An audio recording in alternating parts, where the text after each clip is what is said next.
Бул күн мамлекетибиздин эгемендүүлүк күнү эле. Айгүл апасы менен шаарга түштү. Шаар ушунчалык көркөм, кооз көрүндөгө. Ар кандай жасалгалар менен жасалган. Ата-энелери менен ээрчишип бара жаткан балдардын колдорунда түрдүү түстөгү шаарлар, шириндиктер. Албетте, анын арасында мекенибиздин кичинекей желекчеси да бар. Аттракциондо ойноп жаткан балдардын шаңдуу күлкүлөрү майрамды коштоп турду.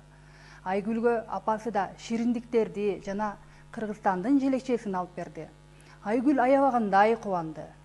Бул күнү шаарга Асан да ата-энеси менен түшкөн. Асан мектепте жакшы окуйт. Чоңойгондо мекенди коргогон аскер кызматкери болом деп кыялданат. Асандын да кыялы орундалды.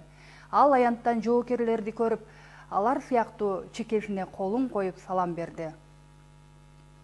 Ал эми Айгүл болсо жолдо так секирип бара жатып, колундагы кичинекей желекчени түшүрүп алды. Аны алайын деп колун сунганда апасы урушуп койду. Жерге түшкөн нерсени алба деп колунан жетелеп кетип калды. Алардын артында Асан ата-энеси менен келе жаткан. Ал жерде жаткан кичинекей желекчени карап туруп калды. Асан эч качан желектин жерде жатканын көрбөгөн.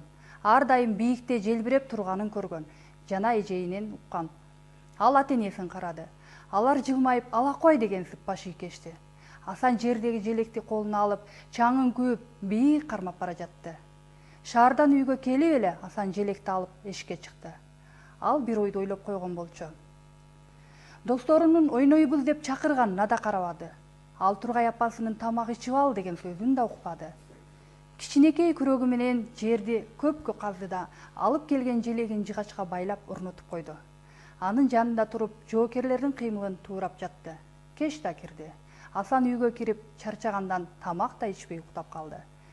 Апасы баласынын уктап калганын карап, анын жакшы көргөн жоокер кийимин тигип бермекчи болду. Түнү менен тигип чыкты. Эрте менен Асанга карап жылмайып, "Кел балам, бул кийимди ал да, кийип ал", деди. Асан көргөн көзүнө ишенбеди. Бул кийим жоокер кийим эле. Асан апасы тигип берген жоокер кийимин кийип, "Апа, мен мекенди коргогон эр азамат болом", деп эшикке чуркап чыгып кетти.